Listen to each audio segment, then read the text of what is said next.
Welcome to our channel, History of Everything. Today we speak about History of Kuwait. Following the post-glacial flooding of the Persian Gulf Basin, debris from the Tigris-Euphrates River formed a substantial delta, creating most of the land in present-day Kuwait and establishing the present coastlines. One of the earliest evidence of human habitation in Kuwait dates back to 8000 BC, where Mesolithic tools were found in Burgan. Historically, most of present-day Kuwait was part of ancient Mesopotamia.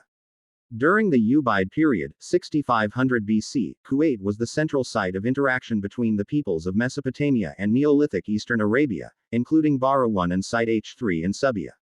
The Neolithic inhabitants of Kuwait were among the world's earliest maritime traders. One of the world's earliest reed boats was discovered at Site H3 dating back to the Ubaid period. Other Neolithic sites in Kuwait are located in Kiran and Salibakat. Mesopotamians first settled in the Kuwaiti island of Failaka in 2000 BC. Traders from the Sumerian city of Ur inhabited Failaka and ran a mercantile business. The island had many Mesopotamian-style buildings typical of those found in Iraq dating from around 2000 BC and 4000 BC until 2000 BC. Kuwait was home to the Dilmun civilization. Dilmun included Al-Shaddadiyya, Akkaz, and Namal, and Failaka.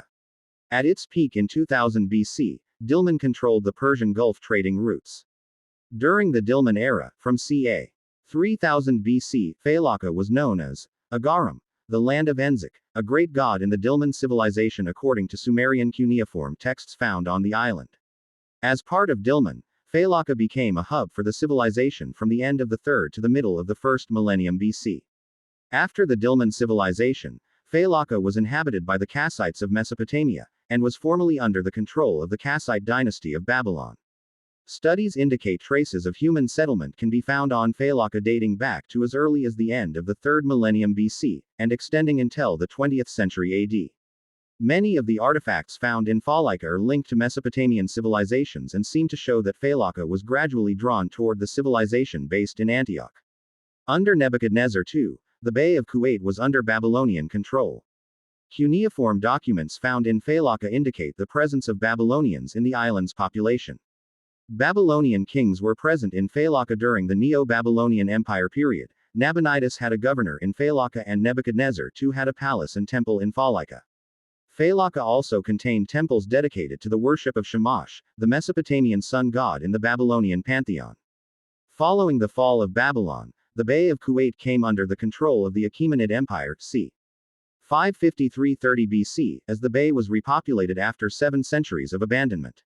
Failaka was under the control of the Achaemenid Empire as evidenced by the archaeological discovery of Achaemenid strata. There are Aramaic inscriptions that testify Achaemenid presence. In 4th century BC, the ancient Greeks colonized the Bay of Kuwait under Alexander the Great. The ancient Greeks named mainland Kuwait Larissa and Failaka was named Ikaros. The Bay of Kuwait was named Hieros Kolpos. According to Strabo and Arrian, Alexander the Great named Failaka Ikaros because it resembled the Aegean island of that name in size and shape. Elements of Greek mythology were mixed with the local cults. Ikaros was also the name of a prominent city situated in Failaka. 58 large Hellenistic forts and Greek temples were uncovered. Archaeological remains of Greek colonization were also discovered in Akkaz, and Namal, and Subia. At the time of Alexander the Great, the mouth of the Euphrates River was located in northern Kuwait. The Euphrates River flowed directly into the Persian Gulf via Khor Subia, which was a river channel at the time. Failaka was located 15 kilometers from the mouth of the Euphrates River. By the 1st century BC, the Khor Subia River channel dried out completely. In 127 BC, Kuwait was part of the Parthian Empire and the Kingdom of Chersene was established around Teredin in present-day Kuwait. Chersene was centered in the region encompassing southern Mesopotamia. Chersene coins were discovered in Akkaz, and Namal, and Failaka. A busy Parthian commercial station was situated in Kuwait. In 224 AD, Kuwait became part of the Sassanid Empire. At the time of the Sassanid Empire, Kuwait was known as Meshan, which was an alternative name of the Kingdom of Chersene. Akkaz was a Partho-Sasanian site. The Sassanid religion's Tower of Silence was discovered in northern Akkaz. Late Sasanian settlements were discovered in Failaka. In Bubayan, there is archaeological evidence of Sasanian to early Islamic periods of human presence as evidenced by the recent discovery of torpedo jar pottery shards on several prominent beach ridges. In 636 AD, the Battle of Chains between the Sassanid Empire and Rashidun Caliphate was fought in Kuwait.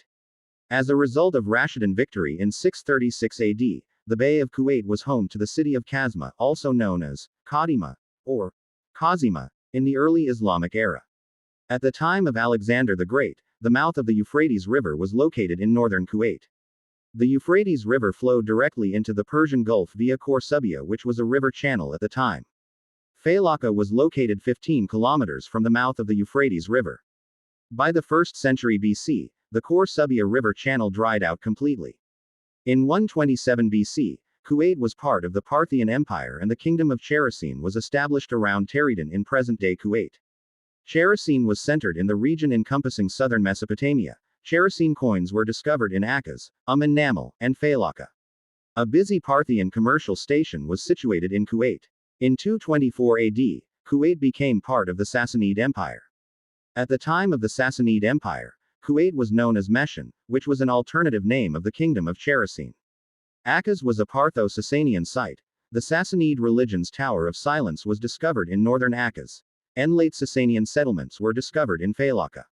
In Bubayan, there is archaeological evidence of Sasanian to early Islamic periods of human presence as evidenced by the recent discovery of torpedo jar pottery shards on several prominent beach ridges.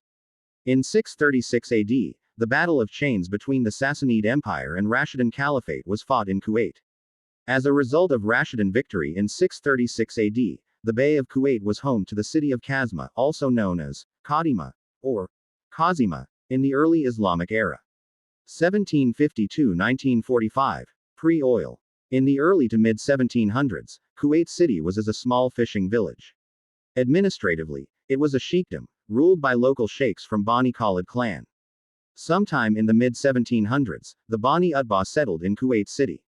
Sometime after the death of the Bani Khalid's leader Barak bin Abdul Mohsen AR, and the fall of the Bani Khalid Emirate, the Utub were able to wrest control of Kuwait as a result of successive matrimonial alliances.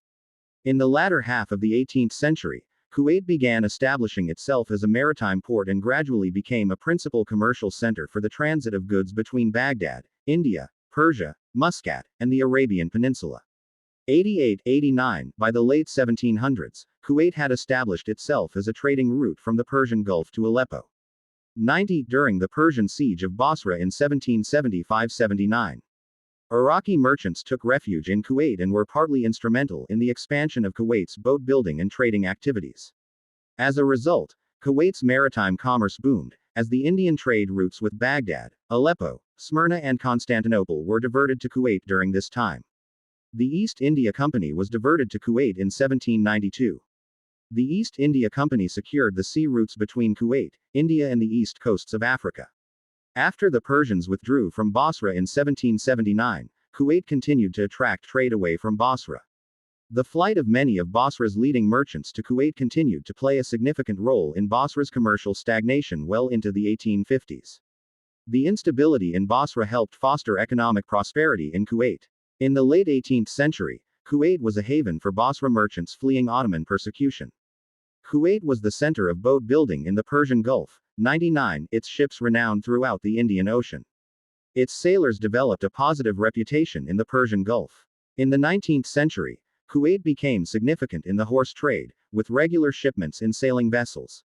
In the mid-19th century, it was estimated that Kuwait exported an average of 800 horses to India annually. In 1899, ruler Sheikh Mubarak al-Sabah signed an agreement with the British government in India, subsequently known as the Anglo-Kuwaiti Agreement of 1899, making Kuwait a British protectorate. This gave Britain exclusive access and trade with Kuwait, while denying Ottoman provinces to the north a port on the Persian Gulf. The Sheikhdom of Kuwait remained a British protectorate until 1961. After the Anglo-Ottoman Convention of 1913, Kuwait was established as an autonomous Kaza, or district, of the Ottoman Empire and a de facto protectorate of Great Britain.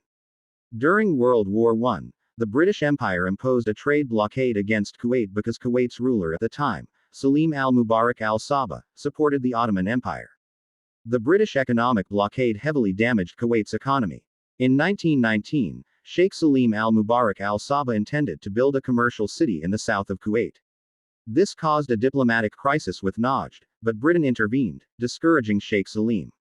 In 1920, an attempt by the Ikhwan to build a stronghold in southern Kuwait led to the Battle of Hamd. The Battle of Hamd involved 2,000 Ikhwan fighters against 100 Kuwaiti cavalrymen and 200 Kuwaiti infantrymen. The battle lasted for 6 days and resulted in heavy but unknown casualties on both sides, resulting in the victory of the Ikhwan forces and leading to the Battle of Jarrah around the Kuwait Red Fort.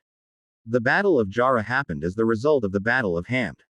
A force of 3,000 to 4,000 Ikhwan, led by Faisal al-Dash, attacked the Red Fort at al-Jarrah, defended by 1,500 men. The fort was besieged and the Kuwaiti position precarious. The Ikhwan attack repulsed for the while. Negotiations began between Salim and al-Dash. The latter threatened another attack if the Kuwaiti forces did not surrender. The local merchant class convinced Salim to call in help from British troops, who showed up with airplanes and 3 warships, ending the attacks. After the Battle of Jarrah, Ibn Saud's warriors, the Ikhwan, demanded that Kuwait follows 5 rules. Evict all the Shias, adopt the Ikhwan doctrine, label the Turks heretics, abolish smoking, munkar and prostitution, and destroy the American Missionary Hospital. After the Anglo-Ottoman Convention of 1913, Kuwait was established as an autonomous Kaza, or district, of the Ottoman Empire and a de facto protectorate of Great Britain. During World War I, the British Empire imposed a trade blockade against Kuwait because Kuwait's ruler at the time, Salim al-Mubarak al-Sabah, supported the Ottoman Empire. The British economic blockade heavily damaged Kuwait's economy. In 1919, Sheikh Salim al-Mubarak al-Sabah intended to build a commercial city in the south of Kuwait. This caused a diplomatic crisis with Najd, but Britain intervened, discouraging Sheikh Salim. In 1920, an attempt by the Ikhwan to build a stronghold in southern Kuwait led to the Battle of Hamd. The Battle of Hamd involved 2,000 Ikhwan fighters against 100 Kuwaiti cavalrymen and 200 Kuwaiti infantrymen. The battle lasted for 6 days and resulted in heavy but unknown casualties on both sides, resulting in the victory of the Ikhwan forces and leading to the Battle of Jarrah around the Kuwait Red Fort. The Battle of Jarrah happened as the result of the Battle of Hamd. A force of 3,000 to 4,000 Ikhwan, led by Faisal al-Dash, attacked the Red Fort at al-Jarrah, defended by 1,500 men. The fort was besieged and the Kuwaiti position precarious. The Ikhwan attack repulsed for the while. Negotiations began between Salim and al-Dash. The latter threatened another attack if the Kuwaiti forces did not surrender. The local merchant class convinced Salim to call in help from British troops, who showed up with airplanes and 3 warships, ending the attacks. After the Battle of Jarrah, Ibn Saud's warriors, the Ikhwan, demanded that Kuwait follows 5 rules. Evict all the Shias, adopt the Ikhwan doctrine, label the Turks heretics, abolish smoking, munkar and prostitution, and destroy the American Missionary Hospital. The Kuwait-Najd War of 1919-20 erupted in the aftermath of World War I. The war occurred because Ibn Saud of Najd wanted to annex Kuwait. The sharpened conflict between Kuwait and Najd led to the death of hundreds of Kuwaitis. The war resulted in sporadic border clashes throughout 1919-1920. When Percy Cox was informed of the border clashes in Kuwait, he sent a letter to the ruler of Arabistan Sheikh Khazal ibn Habir offering the Kuwaiti throne to either him or one of his heirs. Khazal refused. He then asked. Following the Kuwait-Najd War in 1919-20, Ibn Saud imposed a trade blockade against Kuwait from the years 1923 until 1937. The goal of the Saudi economic and military attacks on Kuwait was to annex as much of Kuwait's territory as possible. At the Uqair Conference in 1922, the boundaries of Kuwait and Najd were set. As a result of British interference, Kuwait had no representative at the Uqair Conference. After the Uqair Conference, Kuwait was still subjected to a Saudi economic blockade and intermittent Saudi raiding. Kuwait immensely declined in regional economic importance, due to the trade blockades and the world economic depression. Before Mary Bruins Allison visited Kuwait in 1934, Kuwait had already lost its prominence in long-distance trade. The Great Depression harmed Kuwait's economy, starting in the late 1920s. International trading was one of Kuwait's main sources of income before oil. Kuwait's merchants were mostly intermediary merchants. As a result of the decline of European demand for goods from India and Africa, Kuwait's economy suffered. The decline in international trade resulted in an increase in gold smuggling by Kuwait's ships to India. Some local merchant families became rich from this smuggling. Kuwait's pearl industry also collapsed as a result of the worldwide economic depression. At its height, Kuwait's pearl industry had led the world's luxury market, regularly sending out between 750 and 800 ships to meet the European elite's desire for pearls. During the economic depression, luxuries like pearls were in little demand. The Japanese invention of cultured pearls also contributed to the collapse of Kuwait's pearl industry. Freya Stark wrote about the extent of poverty in Kuwait at the time. Poverty has settled in Kuwait more heavily since my last visit 5 years ago, both by sea, where the pearl trade continues to decline, and by land, where the blockade established by Saudi Arabia now harms the merchants.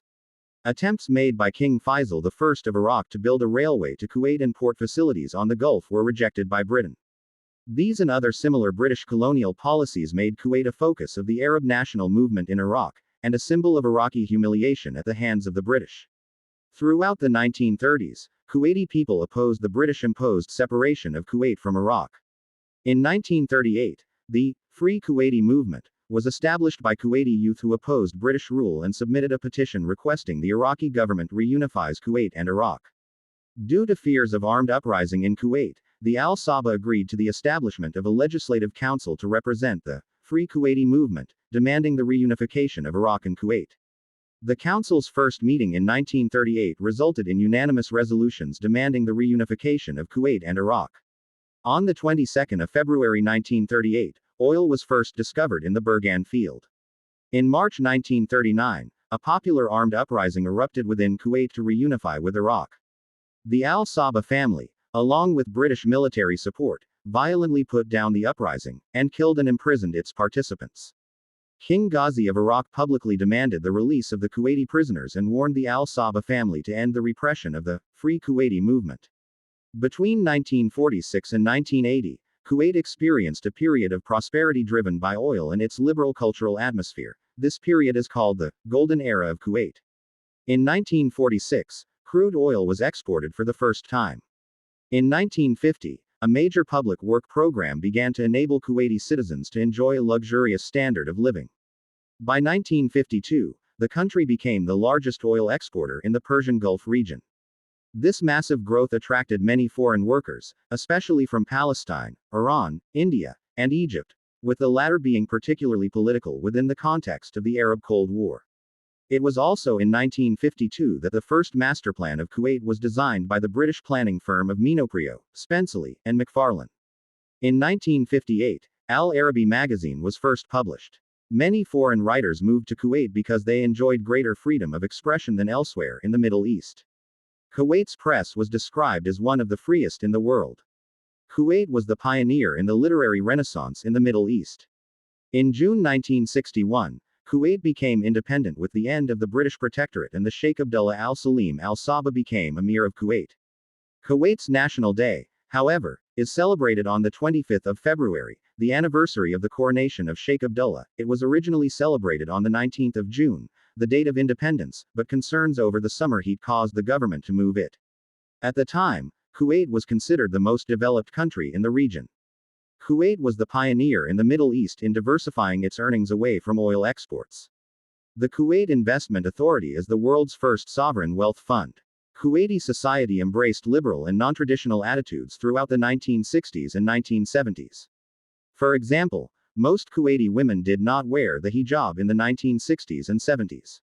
The Japanese Red Army members and Palestinian militants who were holding hostages on a Singaporean ferry in what is known as the Laju incident. Ultimately, the hostages were released, and the guerrillas allowed to fly to Aden. This was the first time Palestinian guerrillas struck in Kuwait as the al-Sabah ruling family. Headed by Sheikh Sabah al-Salim al-Sabah, funded the Palestinian resistance movement. Kuwait had been a regular endpoint for Palestinian plane hijacking in the past and had considered itself safe. The al-Sabah strongly advocated Islamism throughout the 1980s. At that time, the most serious threat to the continuity of al-Sabah came from homegrown Democrats, who were protesting the 1976 suspension of the parliament. The al-Sabah were attracted to Islamists preaching the virtues of a hierarchical order that included loyalty to the Kuwaiti monarchy. In 1981, the Kuwaiti government gerrymandered electoral districts in favor of the Islamists. Islamists were the government's main allies, hence Islamists were able to dominate state agencies, such as the government ministries. During the Iran-Iraq War, Kuwait ardently supported Iraq. As a result, there were various pro-Iran terror attacks across Kuwait, including the 1983 bombings, the attempted assassination of Emir Jaber in May 1985, the 1985 Kuwait city bombings, and the hijacking of several Kuwait Airways planes. Kuwait's economy and scientific research sector significantly suffered due to the pro-Iran terror attacks. Simultaneously, Kuwait experienced a major economic crisis after the Souk al-Manakh stock market crash and decrease in oil price. After the Iran-Iraq war ended, Kuwait declined an Iraqi request to forgive its $65 billion United States dollars debt. An economic rivalry between the two countries ensued after Kuwait increased its oil production by 40%.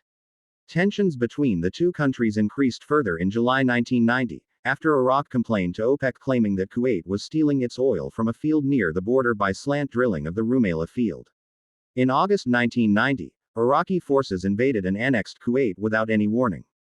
After a series of failed diplomatic negotiations, the United States led a coalition to remove the Iraqi forces from Kuwait, in what became known as the Gulf War. On the 26th of February 1991, in phase of code-named Operation Desert Storm, the coalition succeeded in driving out the Iraqi forces. As they retreated, Iraqi forces carried out a scorched earth policy by setting oil wells on fire. During the Iraqi occupation, nearly 1,000 civilians were killed in Kuwait. In addition, 600 people went missing during Iraq's occupation. Remains of approximately 375 were found in mass graves in Iraq. Kuwait celebrates February 26 as Liberation Day. The event marked the country as the center of the last major war in the 20th century. In the early 1990s, Kuwait deported nearly 400,000 Palestinians. 153. Kuwait's policy was a response to alignment of the PLO with Saddam Hussein. It was a form of collective punishment. Kuwait also deported thousands of Iraqis and Yemenis after the Gulf War. In addition, hundreds of thousands of stateless Bedouin were expelled from Kuwait in the early to mid-1990s. At the House of Commons of the United Kingdom in 1995, it was revealed that the Al-Sabah ruling family deported 150,000 stateless Bedouin to refugee camps in the Kuwaiti desert near the Iraqi border with minimal water, insufficient food, and no basic shelter. Many of the stateless Bedouin fled to Iraq, where they still remain stateless people even today. In March 2003, Kuwait became the springboard for the US-led invasion of Iraq. In 2005, women won the right to vote and run in elections. Upon the death of the Emir Jaber in January 2006, Sheikh Saad al-Sabah succeeded him but was removed 9 days later due to his failing health. As a result, Sheikh Sabah al-Ahmad al-Jaber al-Sabah was sworn in as Emir. From that point onwards, Kuwait suffered from chronic political deadlock between the government and parliament, which resulted in multiple cabinet reshuffles and dissolutions. This significantly hampered investment and economic reforms in Kuwait, making the country's economy much more dependent on oil. Despite the political instability, Kuwait had the highest Human Development Index ranking in the Arab world from 2006 to 2009. China awarded Kuwait Investment Authority an additional $700 million quota on top of $300 million awarded in March 2012. The quota is the highest to be granted by China to foreign investment entities. In March 2014, David S. Cohen, who was then Secretary of the Treasury for Terrorism and Financial Intelligence, accused Kuwait of funding terrorism. Accusations of Kuwait funding terrorism have been very common and come from a wide variety of sources, including intelligence reports, Western government officials, scholarly research, and renowned journalists. In 2014 and 2015, Kuwait was frequently described as the world's biggest source of terrorism funding, particularly for ISIS and Al-Qaeda. On the 26th of June 2015, a suicide bombing took place at a Shia Muslim mosque in Kuwait. The Islamic State of Iraq and the Levant claimed responsibility for the attack. 27 people were killed and 227 people were wounded. It was the largest terror attack in Kuwait's history. In the aftermath, a lawsuit was filed accusing the Kuwaiti government of negligence and direct responsibility for the terror attack. Due to declining oil prices in the mid to late 2010s, Kuwait faced one of the worst economic crunches in its history. Sabah al-Ahmad Sea City was inaugurated in mid-2016. Simultaneously, Kuwait invested significantly in its economic relations with China. China has been Kuwait's largest trade partner since 2016. Under the Belt and Road Initiative, Kuwait and China have various cooperation projects, including South al-Mutla'a, which is currently under construction in northern Kuwait. The Sheikh Jaber al-Ahmad al-Sabah Causeway is part of the first phase of the Silk City project. The causeway was inaugurated in May 2019 as part of Kuwait Vision 2035. It connects Kuwait City to northern Kuwait. The COVID-19 pandemic exacerbated Kuwait's economic crisis. Kuwait's economy faced a budget deficit of $46 billion in 2020. It was Kuwait's first fiscal deficit since 1995. In September 2020, Kuwait's Crown Prince Sheikh Nawaf al-Ahmad al-Jaber al-Sabah became the 16th Emir of Kuwait and the successor to Emir Sheikh Sabah al-Ahmad al-Jaber al-Sabah, who died at the age of 91. In October 2020, Sheikh Mashal al-Ahmad al-Jaber al-Sabah was appointed as the Crown Prince. In December 2023, Kuwait's Emir Sheikh Nawaf al-Ahmad al-Jaber al-Sabah died and was replaced by Mashal al-Ahmad al-Jaber al-Sabah. Kuwait currently has the largest U.S. military presence in the entire Middle East region. There are over 14,000 U.S. military personnel stationed in the country. Camp Arifjan is the largest U.S. military base in Kuwait. The U.S. uses bases in Kuwait as staging hubs, training ranges, and logistical support for its Middle East operations. In recent years, Kuwait's infrastructure projects market has regularly underperformed due to political deadlock between the government and parliament. Kuwait is now the region's most oil-dependent country with the lowest share of economic diversification. According to the World Economic Forum, Kuwait has the weakest infrastructure quality in the GCC region. Thank you for listening, friends. Keep support. Keep going.